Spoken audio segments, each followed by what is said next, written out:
Welcome to part 2 of this recording on why we should give our Kikuyu brothers and sisters a lot of leeway for us to have cohesion in our country. We should be more understanding. Yeah. Now on to it right away. Now a few months ago, I received information that there had been fresh oaths taken, similar to the oaths which were taken during the Jomo Kenyatta presidency, and I was very shocked at this information. Okay, I received this information from a very reliable source, somebody I've relied on for quite a number of years to be able to give me information, somebody who has never given me information that is incorrect.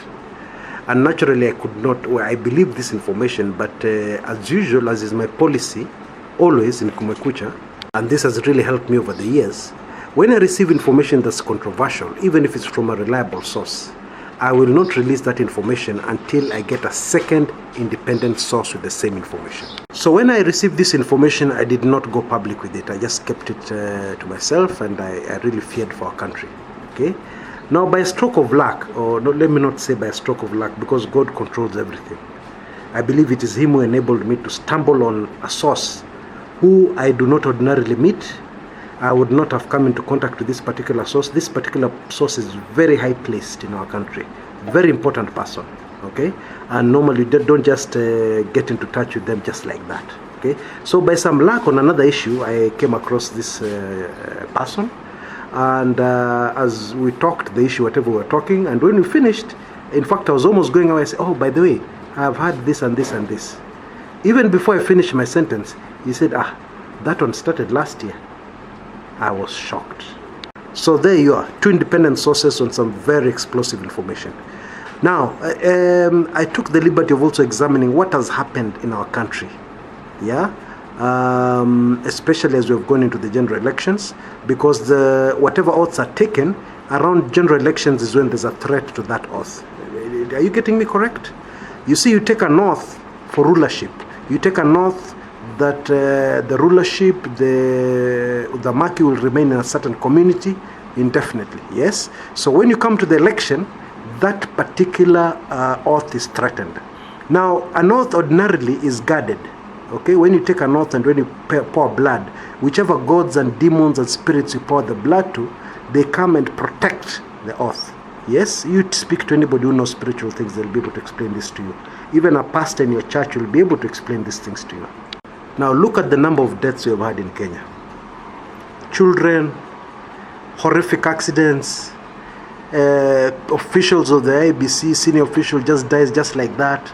You know, we have had so many deaths. In fact, a member of Club 1999 sent me an email about 2 months ago, and they said, Chris, I think you should do an ebook, you should do something on this election year, this particular 2017 elections being the most bloody. We have lost so many people have died.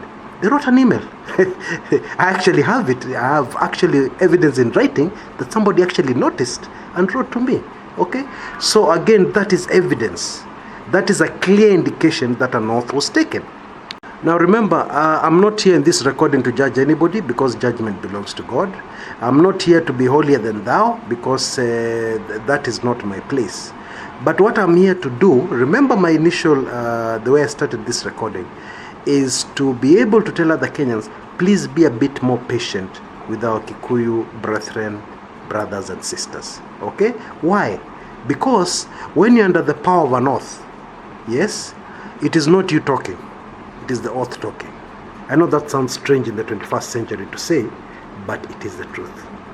This defending of something that cannot be defended, yeah, this complete blindness to very obvious evidence which a nursery school kid can even see, but you're a grown-up, you're educated, you're sharp, you're intelligent, you can't see, yeah. This analysis, where you twist analysis and you analyze something in something which cannot be understood, which does not make any sense at all, that is not the person. That is the oath. This hatred, open hatred for a certain community, open hatred for any opposition, yeah, this feeling of you're being threatened, where a community feels that they are threatened whenever somebody tries to speak facts or whenever somebody tries to speak on behalf of the nation, all that is the oath talking. Now, just like in the earlier example I gave, when you have a sick relative or loved one who is sick, you are patient with them, because you know it's not really them, it is their sickness. Yes, it is that sickness which has affected them so that they can act in this way. Because others, the loved one you have they are good people. They are good people. Our House of Mumbi brethren, they're not bad people. Yeah, I hear even people calling them murderers. They're not murderers. They're very good people. I have many friends from that part of Kenya. Yes, very, very close people whom I love and I respect. Okay, but it's not them talking. They're sick. Yeah, and what is their sickness? These oaths that were taken. Very deadly things.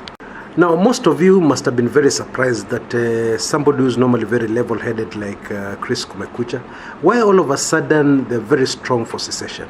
I think now you have a clue to the answer. Because one thing about blood oaths is that they move from one generation to the other. Because I hear maybe some of you are saying, even if our grandparents took them, how does it affect me? Ho, it affects you completely.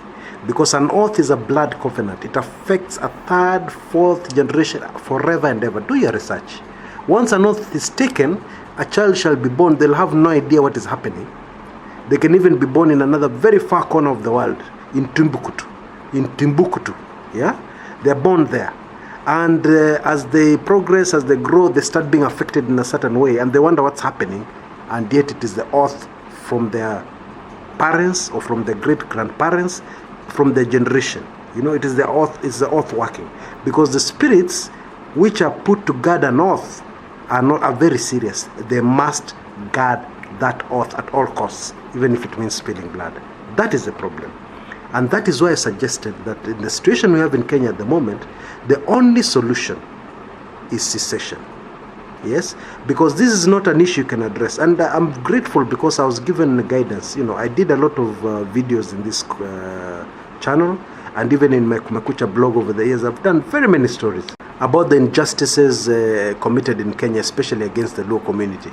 And then somebody came, and a very wise old man came and told me, yeah, what you're doing is good, and you know, what you're saying is absolutely 1000% true, but you're wrong. You can imagine how I felt when he told me that. You know, you're dealing with the symptom instead of dealing with the disease. And even more telling, he told me, you're trying to fight a spiritual problem physically. It is impossible. A spiritual problem can only be dealt with spiritually. There's no way you can deal with a spiritual problem physically. Yeah? Just like you cannot fight with ghosts, powers and sin, you cannot fight with demons with your fists. It's impossible. And that is the situation that faces our country at the moment. Now, in part 3, I'm going to tie this up. I'm going to give you a few more examples. I'm going to give you a direct example from the Bible of oaths which have been taken. I'm going to give you examples of blood oaths in our everyday life. If you're interested in understanding this topic more deeply, yeah, then part 3 is for you. Yes. If you're not interested, then I have a lot of other interesting videos you can look at. There are also a lot of other videos on YouTube you can look at. Instead of polluting this channel with your silly, ignorant comments, just move to another channel. If this topic is not up to you, just move to another channel, and life moves on. One quick thing I must say before I go on to part 3 is that normally the reaction from people who are under an oath is very bad. They'll not say, oh, thank you very much for helping me, I'll now start dealing with the oath. Nothing like that. Just like somebody who's bewitched. Yeah, somebody who has been bewitched to love a certain woman. If you go to them and you tell them that you have been bewitched to love this woman, he can even kill you. That's the way spiritual things work. Okay, if you don't understand, if you have little knowledge for spiritual, this is not superstition, this is not belief in witchcraft, this is the truth. Yeah, so this is Chris Kumekucha. I'll see you in a little bit. Just click on that link on your top left hand corner of the screen, and you'll be on to part 3 if you're interested. Thank you.